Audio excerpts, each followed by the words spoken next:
రద్దీ రోజుల్లో శ్రీశైల మల్లన్న స్పర్శ దర్శనంలో మార్పులు చేసినట్లు శ్రీశైల దేవస్థానం కార్యనిర్వహణాధికారి ఎం. శ్రీనివాసరావు తెలిపారు. శ్రీశైల మహాక్షేత్రాన్ని దర్శించే భక్తుల రద్దీ రోజురోజుకు పెరుగుతున్న కారణంగా సర్వదర్శన క్యూలైనులోని సామాన్య భక్తులకు ప్రాధాన్యం ఇవ్వాలనే ఉద్దేశ్యంతో రద్దీ రోజులందు స్వామివారి స్పర్శదర్శన ఏర్పాటు విషయములో మార్పులు చేయబడ్డాయని పేర్కొన్నారు. రద్దీ ఎక్కువగా ఉండే ప్రతి శని, ఆది, సోమవారాలు, ప్రభుత్వ సెలవు రోజులలో కేవలం 2 పర్యాయాలు మాత్రమే స్పర్శదర్శనానికి అవకాశం కల్పించబడుతుందని అన్నారు.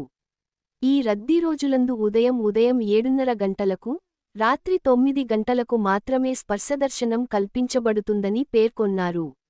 ఇతర సమయమంతా కూడా శ్రీస్వామివారి అలంకార దర్శనం మాత్రమే కల్పించబడుతుందని తెలిపారు. రద్దీ రోజులలో గతంలో అమలులో ఉన్న మధ్యాహ్నం స్పర్శదర్శనం పూర్తిగా నిలుపుదల చేశామని చెప్పారు.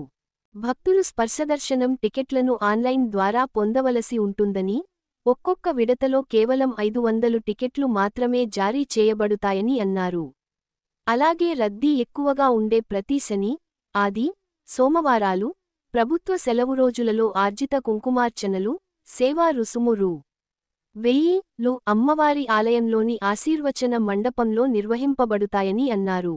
కావున భక్తులు ఈ మార్పులను గమనించవలసినదిగా ఈఓ తెలిపారు.